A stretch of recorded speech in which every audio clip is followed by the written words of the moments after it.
Golden light spills across white tablecloths as waiters glide between tables at Aureole, one of Manhattan's most exclusive restaurants. Crystal glasses catch the light, soft jazz floats through the air, and conversations hum at a respectful volume. Executive Chef Martin Weiss has maintained his Michelin star for 7 years running, and reservations require booking 3 months in advance. Brad Wilson barrels through the entrance, his voice slicing through the careful ambiance. "Hey there! Got a reservation for Wilson, and it better be a good table." The maitre d' barely finishes her greeting before Brad interrupts. "And I don't want some rookie server. Give me someone who knows what they're doing."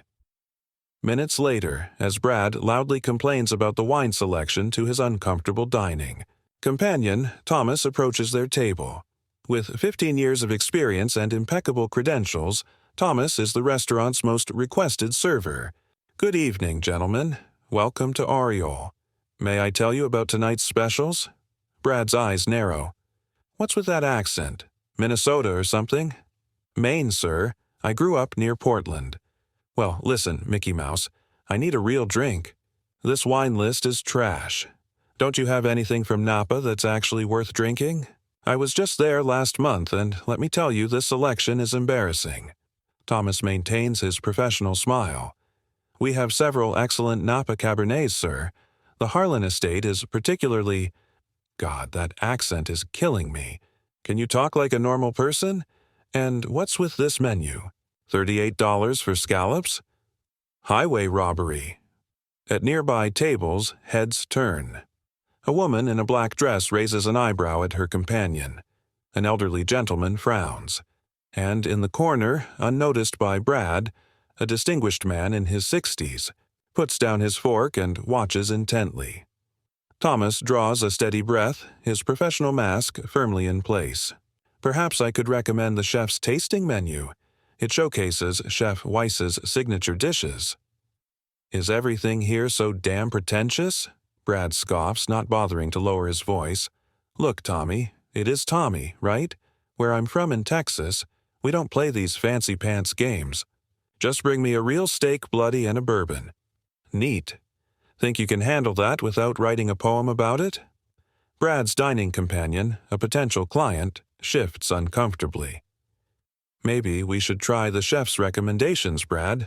This place is known for— Trust me, Alan, I eat at places like this all the time. These East Coast servers think they're so sophisticated with their little accents and fancy words." Brad snaps his fingers repeatedly. "Tommy, still waiting on that drink." Thomas nods politely. "Right away, sir. And for your companion?" As Thomas takes Alan's order, Brad loudly continues. "You know what's wrong with restaurants in New York? Too much fuss, not enough food. Back in Dallas, you get real service, real portions." 2 tables over, a woman discreetly raises her phone, angling it toward Brad. Her husband whispers, "Are you recording this?" "You bet I am," she murmurs. "This is going straight to TikTok." Thomas returns with Brad's bourbon. Brad takes a sip and grimaces exaggeratedly. "You call this a pour? In Texas, we don't need a microscope to see our drinks." "I apologize, sir. Would you prefer a double?" "What I'd prefer is a server who doesn't sound like he's auditioning for a lobster commercial. Just bring the food, and try not to mess that." Up 2. In the corner, the distinguished man signals discreetly to a server. "Excuse me," he says quietly. "That gentleman over there, do you know who he is?" When Thomas delivers the entrees, Brad immediately jabs his fork into the steak. "This is medium. I said bloody. Are you deaf as well as incompetent?" Thomas begins. "I'm very sorry, sir. I'll have the kitchen—" "Don't bother," Brad cuts him off. "I don't have time for your excuses. Just tell your chef to learn how to cook a real steak. This is why nobody takes New York restaurants seriously." He gestures dismissively. "Everyone thinks they're so special because they can charge $300 for dinner." His potential client, Alan, stares at his plate, clearly wishing he were anywhere else. The woman at the next table is still recording. Her companion now, "Recording, too." "Sir," Thomas says, his main accent slightly more pronounced under stress, I'll gladly bring you another steak prepared to your liking. Brad mimics Thomas's accent cruelly. I'll gladly bring you another steak. He snorts. Listen to yourself. You sound ridiculous. Just get me the manager. Thomas nods once and walks away, shoulders straight despite the humiliation. The restaurant manager, Sophia, approaches within moments, her expression professionally neutral. Good. Evening, sir. I understand there's an issue with your meal? Brad barely looks at her. Yeah, your server is incompetent and your kitchen can't cook a steak. Is everyone in this restaurant a disappointment? Before Sophia can respond, a voice cuts through the tension. Actually, I'd say the only disappointment. Here is you, Brad. Brad freezes, his fork halfway to his mouth. He knows that voice. He turns slowly to see Charles Harrington, CEO of Ventex Industries and his direct boss, standing beside their table. Charles's expression is granite, his eyes cold. Charles, what are you doing here? Brad's voice rises an octave, witnessing something I never expected to see from my director of client relations. Charles replies, his gaze flickering to the mortified Alan. Though I suppose I'm learning quite a lot about how you relate to people. Brad's smirk dissolves, like sugar in rain. The restaurant seems to contract around him, the ambient noise fading as blood rushes to his ears. Charles Harrington, his boss, the CEO of Ventex, the man who signs off on his substantial bonus, stands before him in an impeccably tailored suit, a study in controlled fury. Charles, Brad attempts again, forcing a jovial tone. What a coincidence. I'm just entertaining a potential client. He gestures to Alan, who looks like he'd rather crawl under the table. Charles doesn't smile. I've been sitting over there for the past hour, Brad. I've heard and seen everything. Silence expands between them like a balloon filling with toxic gas. The other diners are hardly pretending not to watch now. The woman with the phone has repositioned for a better angle. You're exaggerating, Brad says with a nervous laugh. Just having a bit of fun with the staff. They expect it in these fancy places. Charles turns to Thomas, who has returned and stands at a respectful distance. I want to apologize for my colleague's behavior. It's inexcusable. Thomas nods, his dignity intact. No apology necessary, sir. Oh, come on, Brad interjects, his voice rising. He messed up my order. The service here is— Stop talking, Charles says, each word a polished stone. Right now. Brad's mouth snaps shut. His face flushes red, then drains to ashen. Around. Them. Forks hover midair. Conversations pause. Even the jazz seems to hold its breath. Alan, Charles says, turning to Brad's companion, I apologize that your evening has been ruined. Ventex values your business. I'd be happy to discuss your needs personally next week. Alan nods gratefully. That would be— Yes, thank you. Charles returns his attention to Brad. As for you, we need to discuss several things, starting with how the director of client relations at Ventex Industries conducts himself in public. Brad swallows hard. Charles, listen. No, Brad. For once, you're going to listen. Charles pulls out a chair and sits down, his movements deliberate and controlled. Tell me, do you speak to our clients this way when I'm not around? Is this how you represent our company? Brad's mind races through possible escapes, excuses, deflections. Finding none, he reaches for his water glass with a trembling hand. Buying. Precious seconds. I asked you a question, Charles says, his voice deceptively soft but carrying to every corner of the now silent restaurant. Charles, you're taking this completely out of context, Brad says, attempting to regain his footing. I was just having an off night. The flight was delayed, traffic was a nightmare. He forces a chuckle. You know how it is. Charles doesn't blink. What I know is that I watched you mock a hard-working professional for his accent. I heard you snap your fingers at him like he was a dog. I saw you belittle him in front of an entire restaurant. Brad's eyes dart around, seeking allies and finding none. Even Alan has edged his chair away slightly. Look, If I offended anyone, I apologize, Brad offers, the words hollow and rehearsed. But honestly, the service here is subpar for the prices they charge. I'm just a straight shooter. I tell it like it is. Charles leans forward, his voice dropping. An octave. No, Brad. You're not a straight shooter. You're a bully. And tonight, you've bullied the wrong person. What are you talking about? Brad asks, genuine confusion crossing his face. Thomas here. Charles gestures to the server who stands nearby, graduated from Cornell's School of Hotel Administration. He speaks 4 languages and has worked in 3 Michelin-starred restaurants across Europe. He chooses to work here because Chef Weiss is his mentor. Thomas remains expressionless, though a flicker of surprise crosses his eyes at Charles's knowledge. Brad scoffs, doubling down out of desperation. So what? He still got my order wrong. And that accent, it's ridiculous. Nobody from Maine actually talks like that. The restaurant manager steps forward. Actually, sir, I confirmed with the kitchen. Your steak was prepared exactly as ordered. Rare. And Thomas has worked here for 7 years with an impeccable record. Brad's face contorts with frustration. Are you all ganging up on me now? This is absurd. Charles, you're my boss, not my father. I don't need a lecture on restaurant etiquette. Charles's expression hardens further. No. What you need is a reminder of the values Ventex stands for. Respect, integrity, professionalism, none of which you've displayed tonight. It was just a steak, Brad nearly shouts, his composure cracking.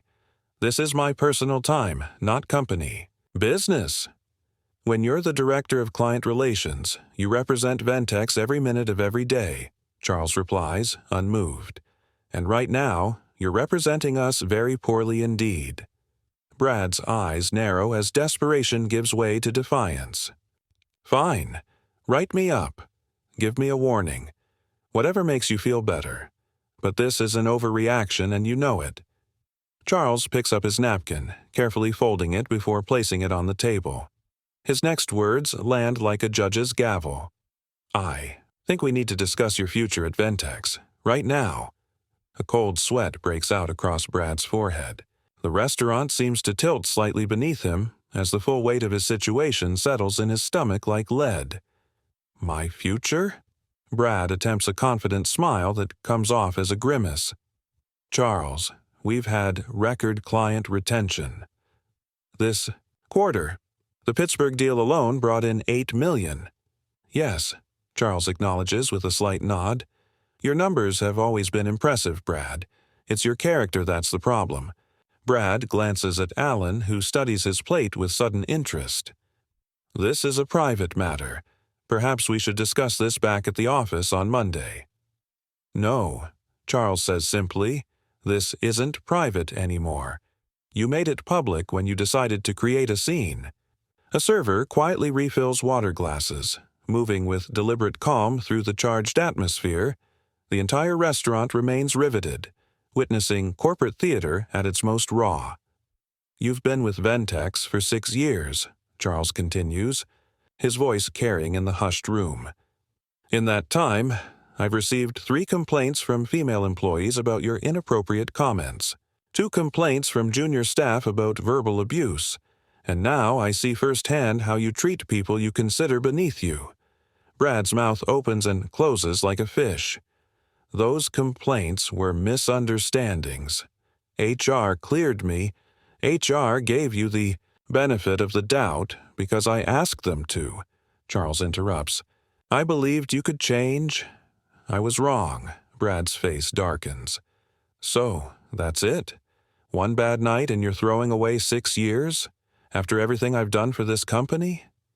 No, Charles says, leaning back. You're being fired because of a pattern of behavior that culminated tonight.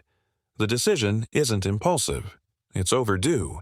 Brad's voice rises, desperation breaking through. You can't fire me here. There are procedures, protocols. I'm the CEO, Brad.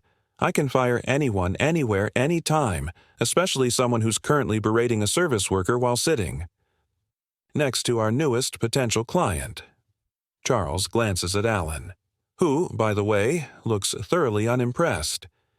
Brad's gaze darts between Charles and Alan, realization dawning that he's fighting a lost battle. Still, he attempts one last defense. This is about Harrington's kid getting the Boston account instead of mine, isn't it? Pure nepotism. I should have expected this. Charles's expression doesn't change, but something dangerous flashes in his eyes. My nephew got that account because he presented a superior proposal and didn't insult the client's hometown. Your performance tonight simply confirms I made the right decision. Brad reaches for his bourbon with a shaking hand, drains it, and slams the glass down. Fine. Fire me. Good luck finding someone who can close deals like I can. Charles stands, straightening his jacket. Brad Wilson, you're terminated from Ventex Industries, effective immediately. Security will meet you at your hotel tomorrow to escort you while you collect your company laptop and phone. The restaurant has gone completely silent. Dozens of eyes watch, dozens of ears listen. You're making a massive mistake, Brad hisses through clenched teeth.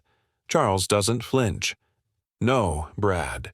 The mistake was mine, for not doing this years ago. Brad sits frozen, the reality of his situation crashing down on him like a collapsing ceiling. His career, the six-figure salary, the corner office in Dallas, the expense account he's flaunted across 3 continents, gone in an instant. And for what? A steak and some meaningless comments to a waiter he'd never see again? Charles. He tries one last time, his voice barely audible.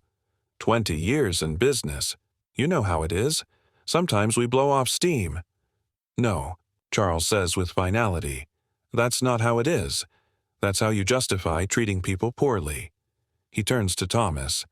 Again, my sincere apologies.